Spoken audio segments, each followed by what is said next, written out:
بسم اللہ الرحمن الرحیم نحمدہ و نصلی و نسلم علی رسولہ الکریم اما بعد۔ معزز ناظرین و سامعین، یہ ایک صاحب میرے پاس تشریف لائے۔ انہوں نے کچھ سوالات میرے سامنے رکھے جن کا لب لباب یہ تھا کہ صرف قرآن مجید ہونا چاہیے، بخاری شریف، حدیث شریف، کوئی بھی حدیث شریف اس کی طرف توجہ نہیں دینی چاہیے، میرے سامنے حدیث شریف کی بات نہ کی جائے، میں صرف قرآن کو مانتا ہوں، قرآن سے بات کرے وغیرہ وغیرہ وغیرہ۔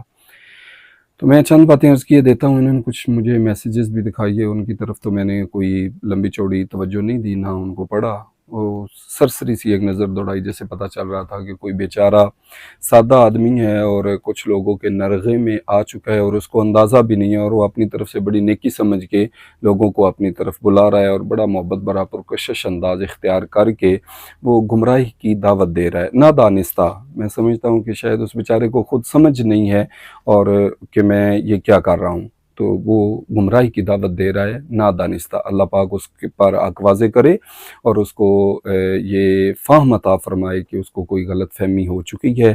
زبان بڑی پیاری میٹھی ہے، وہ السنتم احلی من السکر، زبان شہد سے زیادہ میٹھی، قلوبم قلوب الذیاب، وہ انداز زبان بہت میٹھی استعمال کر رہا ہے۔ تو میں اس کی ہدایت کے لیے اور اس کو سمجھ آ جائے کہ میں غلط فہمی پیوں، میں چند باتیں عرض کیے دیتا ہوں، باقی تفصیل اس کی مختلف مواقع پر مختلف انداز میں ہوگی۔ صرف میں چند عقلی دلائل، اور یہ ہمارے لیے کوئی نئی بات نہیں ہے، جو ہم اس شعبے کے بندے ہیں، ہمارے بزرگوں نے یہ چکڑالوی سوچ جو ہے اس کا رد کیا، اس کے اوپر رسائل لکھے، کتب لکھی اپنے اپنے دور میں مختلف انداز میں۔ تو یہ جو چند لوگ ہیں، یہ آج اس طرف وہ سمجھتے ہیں کہ ہم کوئی نئی سوچ، کل جدید لذیذ کے تحت وہ اس نئی چیز سمجھ کے اس کی رغبت کا شکار ہو کر لوگوں کو بھی اس گمراہی کی دعوت دے رہے ہیں۔ تو میں چند باتیں ان کی خدمت میں عرض کرتا ہوں، اس دعا کے ساتھ کہ اللہ پاک ان کو سمجھ کی توفیق عطا فرمائے۔ پہلی بات یہ ہے کہ قرآن مجید کا قرآن مجید ہونا کیسے پتہ چلے گا کہ قرآن ہے؟ جو بندہ یہ کہتا ہے جی حدیث شریف، نہ حدیث کی بات نہ کرنا، صرف قرآن، کوئی بات نہ، حدیث کی تو بات ہی نہ کرے۔ اس سے پہلی بات ہوگی بھائی اللہ کے بندے، یہ قرآن ہے، تمہارے پاس کیا دلیل ہے؟ یہ قرآن ہے۔ کیا جبریل علیہ السلام کو آپ نے دیکھا ہے لاتے ہوئے؟ یا معاذ اللہ آپ پہ کوئی وحی نازل ہوئی ہے؟ ایسا یقیناً کچھ نہیں ہے۔ تو بھائی یہ قرآن ہے، کوئی دلیل دو گے یہ قرآن ہے؟ کیا دلیل دو گے آپ؟ حدیث شریف کے بغیر قرآن مجید ثابت کرنا یہ ناممکن ہے۔ کوئی بندہ یہ ثابت نہیں کر سکتا کہ قرآن ہے۔ صرف حدیث شریف سے یہ چیز ثابت ہوگی۔ مصطفیٰ کریم صلی اللہ علیہ وآلہ وسلم نے فرمایا کہ یہ قرآن پاک ہے، یہ آیات بینات ہے، ہم نے مان لیا۔ تو اب قرآن مجید کا قرآن مجید ہونا یہ حدیث مصطفیٰ صلی اللہ علیہ وآلہ وسلم سے ثابت ہے۔ جو حدیث شریف کو نہیں مانتا وہ قرآن کی بات ہی نہ کرے، کیونکہ وہ قرآن کو قرآن مجید ثابت ہی نہیں کر سکتا۔ کیسے؟ ایک بندہ کہتا ہے بھائی یہ کیسے کلام اللہ ہے؟ کوئی دلیل دو کہ یہ اللہ تعالیٰ کا کلام ہے۔ تم یہ لے آئے ہو، خرید کے لے آئے ہو، میرے سامنے تم رکھ دیا، میں نہیں مانتا، تو تم کیا دلیل دو گے؟ تو وہ جواباً حدیث شریف کا حوالہ دے گا، اس کے علاوہ تو بات کرنا اس کے لیے ممکن ہی نہیں ہے۔ تو یہ کتنی سادگی ہے، کتنا نادانی ہے اس طرح کی باتیں کرنا کہ صرف قرآن۔ حدیث شریف میں اس کو گمراہی سے تعبیر کیا گیا ہے، اور نبی پاک صلی اللہ علیہ وآلہ وسلم نے باقاعدہ اس گروہ کو منشن کیا ہے اپنے الفاظ میں، وہ میں انشاءاللہ عرض کروں گا وقت آنے پر۔ پھر یہ ہے کہ قرآن مجید کی صورتیں، مقدار، آیات بینات، یہ اتنی صورتیں ہیں۔ قرآن پاک سے ثابت کریں کہ قرآن پاک اتنی صورتیں ہیں، یہ ایک صورت ہے، یہ صورت ہے، یہ صورت ہے۔ کیا قرآن کی کوئی آیت بتاتی ہے؟ قرآن کی کوئی آیت بتاتی ہے کہ یہ آیتیں اتنی ہیں، اتنی یہ صورت کی اتنی آیتیں ہیں، کل اتنی آیتیں ہیں؟ قرآن سے کوئی ثابت کر پائے گا؟ یقیناً نہیں۔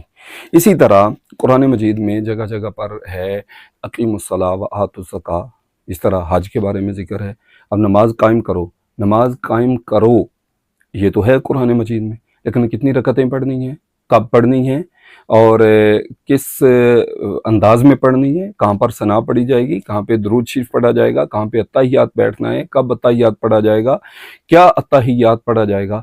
یہ کوئی ایک پوری زندگی میں ایک نماز پڑھ کے دکھا دے بندہ جو صرف قرآن کے مطابق ہو، صرف قرآن کے مطابق، جی میں حدیث شریف کی حدیث کا تو نام ہی نہیں لینا، صرف قرآن۔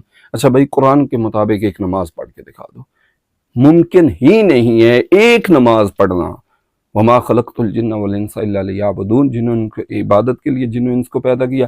اب عبادت میں سر فہرست وہ نماز ہے، تو ایک نماز پڑھنا بھی ممکن نہیں حدیث مصطفیٰ صلی اللہ علیہ وآلہ وسلم کے بغیر۔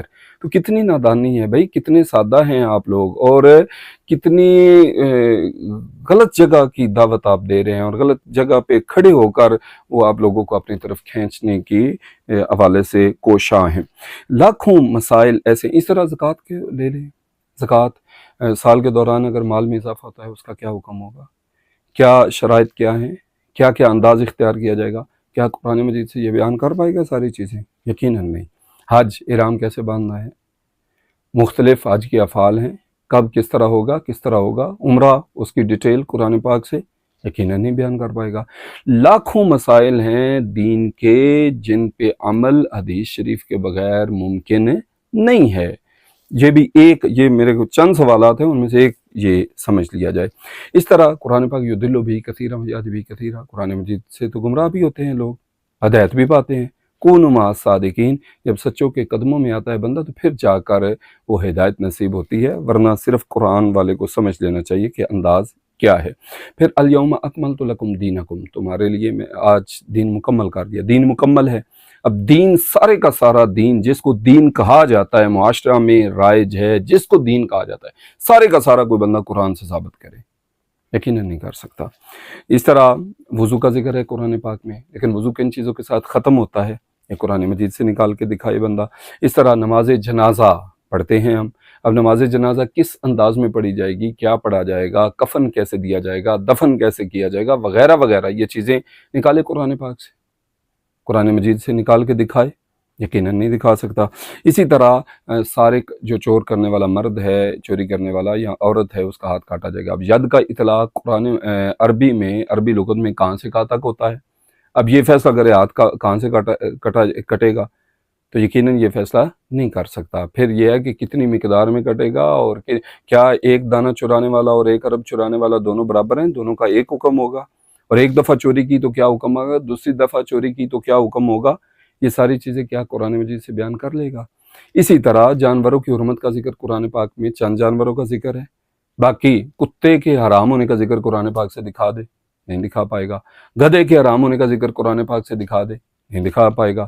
تو پھر جو منکر حدیث شریف ہے، جو کہتا ہے نہ حدیث کا تو نام ہی نہ لو، صرف قرآن، کیا پھر اسے پھر ان چیزوں کو کھا لینا چاہیے جن جانوروں کا میں نے ذکر کیا ہے؟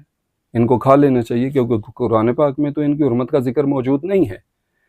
تو یہ نادانی ہے بھائی، چند چیزیں میں نے عرض کی ہیں، خدا را ہوش کے ناخن لینے چاہیے، اور اللہ پاک کی بارگاہ میں دعا کریں۔ میں بھی دعا گو ہوں کہ اللہ پاک ہدایت دے اور حق کو سمجھنے کی توفیق عطا فرمائے، اور نادانستگی میں جو لوگوں کو ایک غلط چیز کی طرف دعوت دی جا رہی ہے، اللہ تعالیٰ سمجھنے کی توفیق عطا فرمائے۔ عموماً ہوتا ہے، ایسا نہیں ہے، جو بندہ ان راہوں کا مسافر بن جائے، بڑا کوئی خاص اللہ پاک کا فضل ہو جائے تو بندہ پلٹتا ہے، ادروائز وہ یہ ہے، وہ ہے، فلاں ہے، فلو ہے، میں نہ مانوں کا سفید ہی رہتا ہے۔ بہرکیف ہم دعا گو ہیں، اللہ پاک فضل فرمائے اور غلط فہمی عیاں ہو جائے، اور حق کی پیروی کی اللہ پاک توفیق عطا فرمائے۔